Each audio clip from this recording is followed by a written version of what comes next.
नमस्कार बहुत स्वागत है आपका। मैं हूं आपके साथ ऋतु ज्ञानवानी। बुलेटिन में सबसे पहले बात भोपाल से बड़ी खबर की बीजेपी को बड़ा झटका लग सकता है। कमलनाथ से मिले हैं पूर्व सांसद लक्ष्मी नारायण, बेटे सुधीर यादव भी रहे हैं साथ। जल्द कांग्रेस की सदस्यता लेंगे सागर के पूर्व सांसद लक्ष्मी नारायण मिले हैं।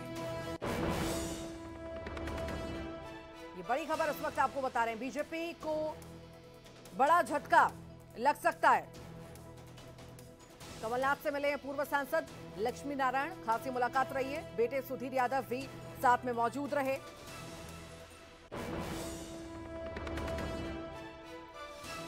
और जल्द ही ऐसी भी खबर है कि सदस्यता ले सकते हैं पूर्व सांसद लक्ष्मी नारायण, कांग्रेस में शामिल हो सकते हैं। कमलनाथ से उनकी मुलाकात हुई है, बेटे भी उनके साथ मौजूद रहे।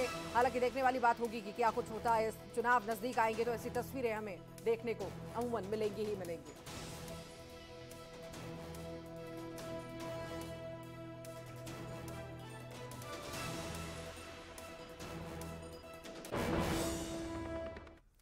और आइए अब देखेंगे 20 मिनट 20 खबर। शनिचरी अमावस्या पर उज्जैन में केडी पैलेस पर शिप्रा नदी पर बने 52 कुंड में बुरी आत्माओं से मुक्ति पाने के लिए लोग डुबकी लगाने पहुंचे। तो वहीं इंदौर रोड स्थित शनि मंदिर में दर्शन के पहले शिप्रा नदी में बड़ी संख्या में लोगों ने आस्था का नहान किया। यहां पर अपने जूते चप्पल छोड़कर घर लौट गए। उज्जैन से करीब 7 किलोमीटर दूर केडी पैलेस 52 कुंड पर भूत प्रेत से मुक्ति पाने वाला भयावह नजारा देखने को मिला। बुरी आत्माओं से मुक्ति की मान्यता को लेकर श्रद्धालु खुद को, अपने और परिजनों को 52 कुंड में डुबकी लगवा रहे थे। इस बीच महिलाएं पुरुष सभी ने अमावस्या के पर्व पर तर्पण कर शिप्रा नदी में डुबकी लगाकर पुण्य कमाया। भूतड़ी अमावस्या पर 52 कुंड की मान्यता है कि जिस पर भी बुरी आत्मा का साया होता है वो एक बार 52 कुंड में से सूर्य कुंड और ब्रह्म कुंड में भूतड़ी अमावस्या पर डुबकी लगाकर नहान कर ले तो उस पर से सभी प्रकार के कष्ट दूर हो जाते हैं। खास तौर पर अमावस्या पर लोग अपने शरीर में लगी बुरी आत्मा को निकालने के लिए पहुंचते हैं, जिसे भूतों के मेले के रूप में भी जाना जाता है।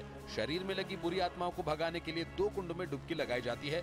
मान्यता है कि ऐसा करने से सभी आत्माओं को मोक्ष की प्राप्ति होती है। स्कंद पुराण में भी इसका उल्लेख मिलता है। सूर्य कुंड, ब्रह्म कुंड और सूर्य मंदिर यहाँ स्थापित है।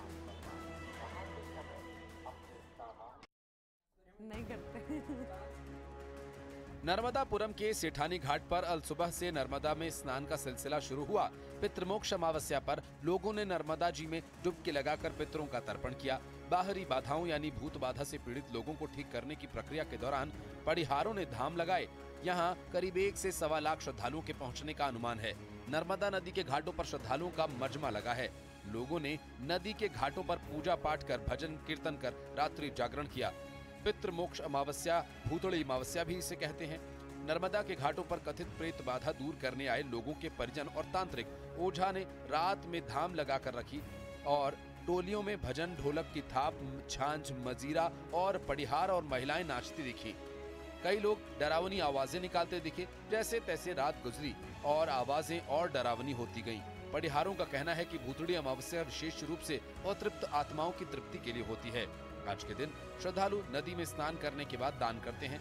माना यह जाता है कि पितरों के निमित्त तर्पण करने से सभी सुख, शांति और मोक्ष की प्राप्ति होती है। भूतड़ी अमावस्या प्रेत बाधाओं को दूर करने के लिए भी महत्वपूर्ण मानी जाती है।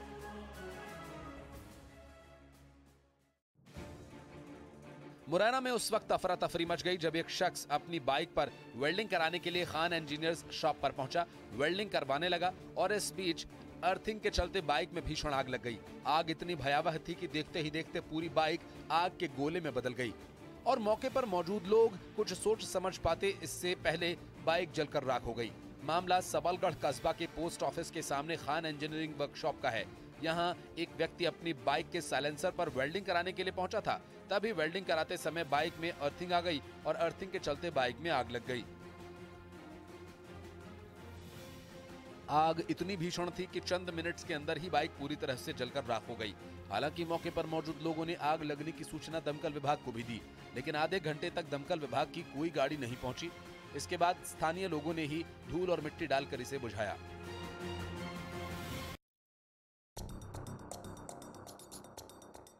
इंदौर के शिप्रा थाना क्षेत्र के मंगलिया में चोरी की आशंका के चलते एक शख्स की बेरहमी से पिटाई कर दी गई। शख्स को 3 बदमाशों ने बेरहमी से पीटा, जिसका वीडियो सामने आया। 3 बदमाशों ने मिलकर एक शख्स की बुरी तरह से पिटाई कर दी। बताया जा रहा है कि वीडियो में ग्वालटोली इलाके के रहने वाले बदमाश सचिन बोरासी और ऋषभ बोरासी हैं।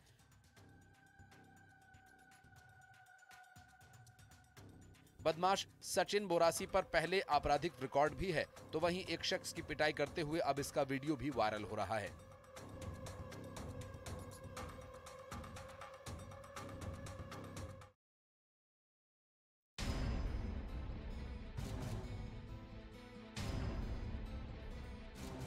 एमपी में चुनावी सीजन है, ऐसे में पुलिस महकमे से लेकर इनकम टैक्स विभाग सभी अलर्ट मोड पर हैं।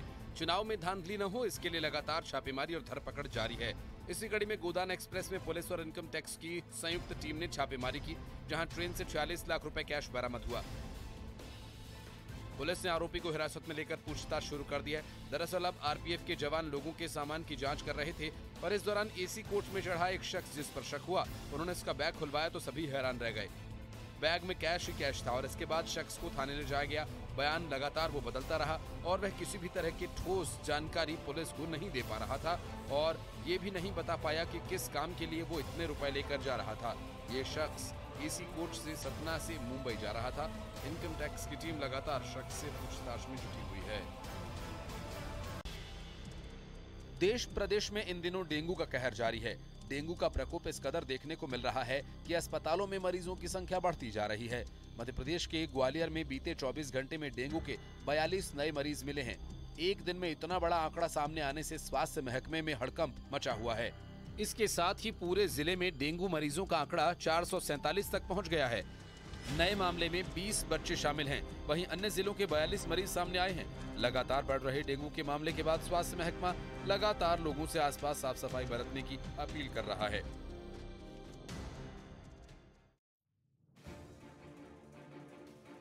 कोरिया जिला अस्पताल में जिम्मेदारों की अनदेखी के चलते साल भर से ऑपरेशन बंद है। ऑपरेशन थिएटर निजी डॉक्टर्स के भरोसे है, जिसका खामियाजा आर्थिक रूप से कमजोर वर्ग को उठाना पड़ रहा है। जिले में सर्जन एनेस्थीसिया के डॉक्टर नहीं है, इसके बाद भी स्वास्थ्य विभाग को परवाह नहीं। जबकि जिला अस्पताल में कोरिया, मनेंद्रगढ़, चिरमिरी, कोटाडोल समेत सूरजपुर जिले के कुछ ग्रामीण इलाकों के मरीज आते हैं और ऑपरेशन बंद होने से मरीजों के सामने बड़ा संकट खड़ा हो गया है। एनेस्थीसिया डॉक्टर की कमी भी काफी समय से बनी हुई है। डॉक्टर्स की नियुक्ति को लेकर लेटरबाजी हो रही है, लेकिन इंतजाम नहीं हुआ। अस्पताल में पहले डॉक्टर सर्जन थे, उनका ट्रांसफर हो गया है। दूसरे डॉक्टर की नियुक्ति नहीं होने के कारण बड़े ऑपरेशन रुक गए हैं। स्वास्थ्य विभाग कई महीनों से नियुक्ति का आश्वासन दे रहा है, शासन स्तर से नियुक्तियां नहीं हो रही हैं। बड़े ऑपरेशन नहीं होने के कारण मरीजों को अंबिकापुर रेफर करना पड़ रहा है। जिला अस्पताल में ऑपरेशन थिएटर बंद होने से मरीज परेशान हैं। बता दें कि जिला अस्पताल में रोजाना औसतन 300 से 400 मरीज आते हैं। इनमें रोज 4 से 5 मरीजों को ऑपरेशन की जरूरत पड़ती है। सर्जन की कमी से सिजेरियन डिलीवरी में भी दिक्कत होती है। डॉक्टर नहीं रहने के कारण मरीजों को लौटना पड़ रहा है। ये समस्या लगभग 1 साल से बनी हुई है, लेकिन डॉक्टर को पदस्थापित करने का ख्याल स्वास्थ्य विभाग को नहीं आया। नतीजतन अस्पताल कर्मचारी मरीजों को निजी अस्पतालों में जाने की सलाह देते हैं। हरदा में शारदीय नवरात्रि की एक दिन पहले 14 और अमावस्या की रात नर्मदा तट पर लगता है भूतों का मेला। प्राचीन मान्यता के अनुसार इस दिन यहाँ बाहरी बाधाओं को दूर करने का काम होता है।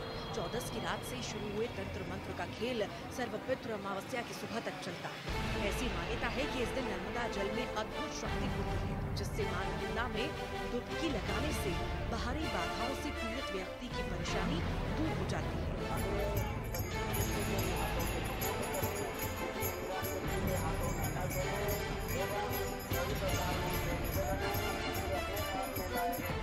हरदा के हंडिया और देवास जिले के नेमावर घाट पर देर रात जो नजारा था वो बेहद डरावना और अंधविश्वास से भरा हुआ था। चारों ओर पानी में डुबकी लगाते बाधा से पीड़ित लोग, तो कहीं ढोलक की थाप पर नाचते पीड़ित लोग और परिहार चिकित्सा विज्ञान से जुड़े लोगों का कहना है कि मेडिकल साइंस में इन बातों को नहीं माना जाता, लेकिन लोगों का विश्वास है कि इससे उन्हें शांति मिलती है।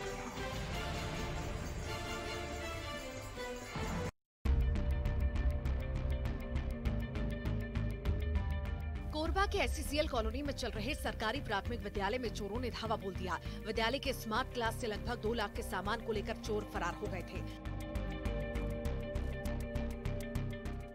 संयोग से पुलिस की पेट्रोलिंग गाड़ी उसी समय वहां से गुजर रही थी, जिससे चोरों ने घबराकर झाड़ियों में सामान फेंककर फरार हो गए। मौके पर पहुंची पुलिस ने सामान को जब्त कर आरोपियों की तलाश शुरू कर दी है।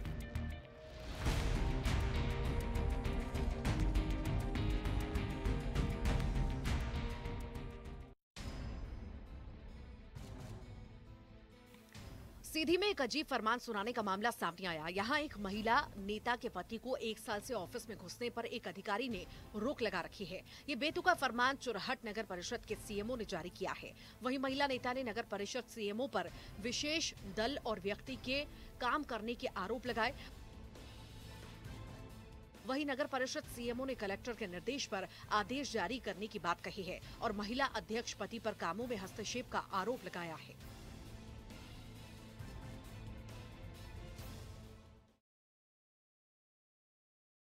मध्य प्रदेश के चंबल की पहचान पूरी दुनिया में है। यहाँ कई रहस्यमयी अनसुनी कहानियां आज भी प्रसिद्ध हैं। ऐसी ही एक कहानी के बारे में आज हम आपको बताने जा रहे हैं, जिसके बारे में शायद आपने कभी नहीं सुना होगा और ना देखा होगा। हम बात कर रहे हैं चंबल उस किला के बारे में जहां प्रवेश दरवाजे पर खून टपकता था। एमपी के भिंड जिले के चंबल नदी के पास अटेर का किला के नाम से जाना जाता है। इस किले का निर्माण भौदरिया वंश के राजा बदन सिंह ने 1664 से 1668 के बीच कराया था। इसे मुख्य रूप से खूनी दरवाजे के नाम से भी जाना जाता है। यहाँ पर्यटक घूमने के लिए आते हैं, जिसमें खूनी दरवाजा देखने में अधिक उत्सुक रहते हैं। किले के अंदर प्रवेश करने से पहले खूनी दरवाजा का नाम सुनते ही आप चौंक जाएंगे। मान्यताओं के अनुसार इस दरवाजे पर भेड़ का सिर काटकर रख दिया जाता था और नीचे एक कटोरा रख दिया जाता था जिस पर खून टपकता था। स्थानीय लोगों का मानना है कि राजा से मिलने वाले गुप्तचरों को खूनी दरवाजे से गुजरना पड़ता था, तब उनको खून का तिलक लगाया जाता था, तब उनकी राजा से मुलाकात हो पाती थी। खूनी दरवाजे के अलावा इस किले के अंदर देखने लायक आज भी कई स्थान हैं। अब तक आपने लोगों का जन्मोत्सव धूमधाम से मनाते देखा और सुना होगा, लेकिन चित्तौड़गढ़ में एक परिवार ने गौ प्रेम की अनूठी मिसाल पेश करते हुए गाय के बछड़े का जन्मदिन धूमधाम से मनाया है, जो शहर वासियों के लिए आकर्षण का केंद्र रहा। शहर निवासी एक परिवार के यहाँ 1 साल की गौरी नामक बछड़ी एक सदस्य के रूप में रह रही है। बच्चे जैसे ही नाज नखरे करते हैं, इशारों में अपनी इच्छाओं को भी समझाती है। नारायणी वाली दंपति ने गौरी को अपनी बेटी के रूप में पाला है, इसीलिए उसका पहला जन्मदिन धूमधाम से मनाने का फैसला किया। जिस गौशाला में उसका जन्म हुआ, वहां आयोजन की तैयारियां की गई। गुब्बारे से पूरे गौशाला को सजाया गया है। 500 लोगों को निमंत्रण भेजा गया है। गौरी को उसके जन्मदिन पर मेहंदी लगाई गई। शाम को पूजा पाठ कर उसे नए कपड़े पहनाए गए। चांदी का कंदोरा और चांदी की पायल पहनाई गई। गौरी के लिए रात को सुंदरकांड का पाठ भी रखा गया। फिर आखिर में सभी आए हुए मेहमानों को खाना खिलाया गया। ये अनूठा प्रोग्राम शहरवासियों के लिए चर्चा का विषय बना रहा। गौरी की मां ने दुर्घटना में घायल अवस्था में उसे जन्म देने के बाद दम तोड़ दिया था, जिसके बाद नारायणी वाली दंपति ने खुद की बच्ची मानकर ही उसके लालन पालन का फैसला किया। 212 भारतीयों को लेकर इजरायल से एयर इंडिया की फ्लाइट 1140 दिल्ली एयरपोर्ट पर 5:54 पर लैंड हुई। सभी यात्रियों को सुरक्षित स्वदेश लाया गया है। सरकार की तरफ से ऑपरेशन अजय चलाया जा रहा है, जिसके जरिए इजरायल से भारतीयों की वापसी हो रही है। इजरायल में फंसे भारतीयों को वापस लाने के लिए मोदी सरकार ने ऑपरेशन अजय लॉन्च किया है। वहीं टीकमगढ़ की बेटी स्वाति, जो इजरायल में पढ़ रही थी, उसे सुरक्षित लाने के लिए उसके पिता ने प्रधानमंत्री नरेंद्र मोदी से गुहार लगाई है। 30 अक्टूबर को स्वाति का वीजा भी समाप्त हो रहा है। टीकमगढ़ जिले की सुप्रसिद्ध धार्मिक स्थल कुंडेश्वर धाम की रहने वाली स्वाति का एमएससी एग्रीकल्चर में वर्ष 2020 में इजरायल में चयन हुआ था और वो पढ़ाई खत्म कर लौटने ही वाली थी कि लड़ाई शुरू हो गई। अब स्वाति को आस है कि जल्द से जल्द भारत सरकार उसे अपने घर पहुंचाए। भगवान शिव के कई भक्तों में से एक नाग भी हैं। अक्सर भोले बाबा के मंदिर के आसपास नाग देवता देखने को मिल जाते हैं। पेंड्रा से भी एक ऐसी ही तस्वीर सामने आई, जो लोगों को मंत्रमुग्ध कर रही है। पेंड्रा के बांधा तालाब रोड पर तालाब की मेड़ पर स्थित भगवान भोलेनाथ के शिवलिंग पर एक बेबी कोबरा के लिपटे होने की जानकारी मिली। सूचना पर मौके पर पहुंचे स्नेकमैन द्वारा बनाया गया दुर्लभ नजारे का वीडियो सोशल मीडिया पर जमकर वायरल हो रहा है। वीडियो में आप देख सकते हैं कि भगवान शंकर के शिवलिंग पर एक सांप फन फैलाए शिवलिंग को लपेटे हुए बैठा है। ये दुर्लभ नजारा देखकर काफी संख्या में आसपास लोग यहां पहुंचने लगे, जिसके बाद स्नेकमैन ने उस बेबी कोबरा को वहां से रेस्क्यू कर सुरक्षित स्थान पर छोड़ा। अब ये बेबी कोबरा का शिवलिंग में लिपटे होने का वीडियो सोशल मीडिया पर काफी वायरल हो रहा है। विदेशी मेहमानों को भी अब गाय का महत्व समझ में आने लगा है। यही कारण है कि स्पेन से आए युवा यात्रियों का एक ग्रुप ओरछा पहुंचा और गौशाला में एक गाय को गोद भी लिया। अब उसके देखरेख की जिम्मेदारी इसी ग्रुप की रहेगी। दरअसल ओरछा घूमने आए स्पेन देश के युवा ग्रुप ने ओरछा की सुरभि गौशाला में एक गाय को गोद लिया। जीवन भर उसके लालन पोषण की जिम्मेदारी भी ली। विदेशी ग्रुप ने गाय का नाम रखा पास्कू। उन्होंने बताया कि जिस तरह भारत में अमूल मिल्क प्रोडक्ट का एक ब्रांड है, उसी तरह स्पेन में भी पास्कू भी वहां के मिल्क प्रोडक्ट का ब्रांड है। इसी वजह से इस गाय का नाम भी पास्कू रखा। पर्यटक गाइड ने बताया कि विदेशी ग्रुप का भारतीय संस्कृति और गाय के प्रति एक अलग लगाव होने के कारण उन्होंने गाय को गोद लिया और गोद लेने के बाद ये ग्रुप बहुत खुश है और अपने आप को गर्वित महसूस कर रहा है। तो वहीं गौशाला प्रबंधक ने बताया कि विदेशी पर्यटकों का सनातन धर्म और गौ माता के प्रति यह प्यार देखकर मन प्रफुल्लित हो गया है। मौत को मात देने वाली ये तस्वीरें इतना बताने के लिए काफी हैं कि इन्हें न तो जिंदगी से प्यार है और ना ही मौत का खौफ। ये जिंदगी को दांव पर लगाकर मौत को धूल चटाने पर आमादा हैं। स्टेशन के स्टंटबाजों को देखकर आप भी रोमांचित हो रहे होंगे, लेकिन आप रोमांचित नहीं, सावधान हो जाइए, क्योंकि ऐसी शौक मौत के मुंह तक ले जा सकती है। इसका अंत जीवन के अंत के साथ लिखा है, तभी तो हम आपको सावधान कर रहे हैं। वायरल वीडियो मुंबई की लोकल ट्रेन का बताया जा रहा है। दो युवक किस तरह से चलती ट्रेन पर खतरनाक स्टंट को अंजाम दे रहे हैं। पहले एक शख्स दौड़ता हुआ रफ्तार से भाग रही ट्रेन को पकड़ता है, जबकि इसी दौरान दूसरा शख्स चलती ट्रेन के गेट से लटक कर स्टंट करता है। उसकी देखा देखी कर पहला शख्स भी जानलेवा स्टंट करने लगता है। दोनों युवक गेट के हैंडल को पकड़कर अपने शरीर को प्लेटफॉर्म पर घिसटने के लिए छोड़ देते हैं। कुछ देर तक ये सिलसिला यूं ही जारी रहता है। जब प्लेटफॉर्म खत्म होने वाला है, तब दोनों युवक वापस ट्रेन के अंदर हो लेते हैं। ये सब बस सोशल मीडिया पर फेमस होने के लिए किया जा रहा है, क्योंकि इनके सिर पर रील्स का भूत जो सवार है। कोरबा जिले में लगातार सांप निकलने की घटनाएं आम हैं। जिले के ग्रामीण और शहरी इलाकों से लगातार सांप निकलने की जानकारी सामने आते रहती है। ऐसा ही ताजा मामला शहर से लगे दादर खुर्द में देखने को मिला। बाड़ी में काम कर रहे एक शख्स को अचानक के किनारे कुछ छटपटाता हुआ दिखाई दिया। फिर जब पास जाकर देखा तो तकरीबन 7 फीट लंबा धामन सांप जाल में फंसा हुआ दिखाई दिया। उसे देखकर पास जाने की हिम्मत नहीं हुई। फिर उसकी जान बचाने के उद्देश्य से इसकी जानकारी वाइल्ड लाइफ रेस्क्यू टीम को दी गई। लोगों की मदद के साथ बड़ी सावधानी से ब्लेड से एक एक कर जाल को काटा गया। 1 घंटे की कड़ी मेहनत से आखिरकार सांप को आजाद कराने में कामयाबी मिली। फिर उसे वहीं बाड़ी में छोड़ दिया गया। तब जाकर सभी ने राहत भरी सांस ली। प्रत्यक्षदर्शी ने बताया कि वाइल्ड लाइफ रेस्क्यू टीम के लोगों के साथ वन्य जीव को बचाने के लिए हर वक्त तत्पर रहते हैं। स्नैक कैचर और उनकी टीम की मदद से सांप को जाल से आजाद किया गया।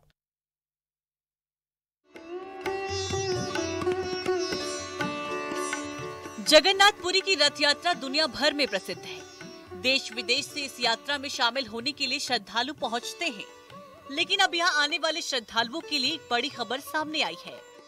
अभी तक यहाँ पहुँचने वाले लोगों के पहनावे को लेकर कोई गाइडलाइंस नहीं थी, लेकिन अब भगवान जगन्नाथ मंदिर में अगर किसी भक्त को आना है तो उसे अपने कपड़ों को लेकर बहुत ध्यान देना होगा, नहीं तो मंदिर में आने की मनाही भी हो सकती है।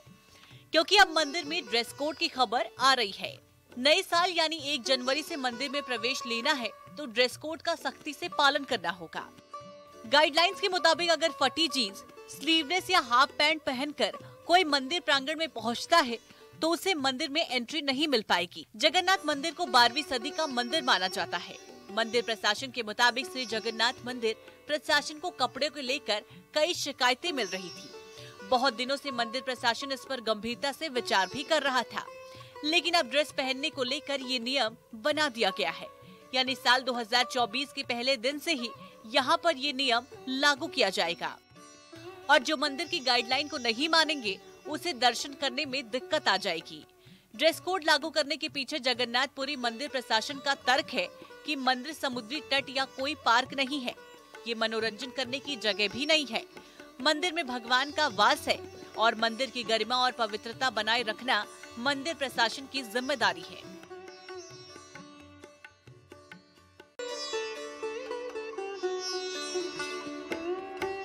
हर राम भक्त को अयोध्या में बन रहे राम मंदिर के बनने का बेसब्री से इंतजार है। मंदिर उद्घाटन की तारीख भी धीरे धीरे नजदीक आती जा रही है। ऐसे में मंदिर निर्माण कार्य बिना रुके तेज रफ्तार के साथ चल रहा है। जनवरी में रामलला अयोध्या के भव्य और दिव्य मंदिर में विराजमान हो जाएंगे।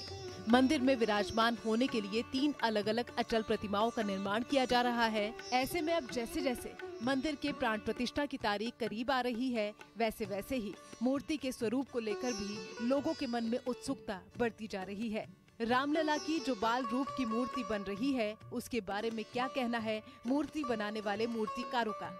22 जनवरी 2024 को रामलला मंदिर में विराजमान होंगे। मंदिर का ग्राउंड फ्लोर इस साल के आखिर तक पूरा हो जाने की उम्मीद है और मंदिर को प्राण प्रतिष्ठा के लिहाज से तैयार किया जा रहा है। अयोध्या से न्यूज़ 18 के लिए निमेश गोस्वामी की रिपोर्ट। जैसे जैसे दुर्गा पूजा नजदीक आ रहा है, वैसे वैसे जमशेदपुर शहर में बन रहे दुर्गा पूजा पंडालों को अंतिम रूप देने में कारीगर जुटे हुए हैं। जमशेदपुर के अग्रिको दुर्गा पूजा कमेटी की ओर से इस बार हिमाचल के शिव मंदिर का स्वरूप बनाया गया है। इस बार पंडाल में हिमाचल प्रदेश के जटोली शिव मंदिर के रूप को दर्शाया जा रहा है। भव्य पंडाल को बंगाल के कारीगर बना रहे हैं। अग्रिको दुर्गा पूजा क्लब हाउस मैदान का जो पूजा होता है, हर एक बार भक्तजनों के लिए आकर्षण का केंद्र रहता है। चाहे वो पंडाल हो, माता का प्रतिमा हो, महिलाओं के द्वारा डाकी हो, तो अलग अलग तरह से हम लोग कोशिश करते हैं। पंडाल के अंदर का दृश्य देखने लायक है। इस बार श्रद्धालुओं को सुंदर हिमाचल प्रदेश के शिव मंदिर का स्वरूप, विद्युत सज्जा, मेला, सांस्कृतिक कार्यक्रम एक साथ देखने को मिलेंगे। साथ ही महिलाओं के द्वारा ढाकी और रेशम के धागे से बनाई गई इस बार माँ दुर्गा की प्रतिमा आकर्षण का केंद्र रहेगी।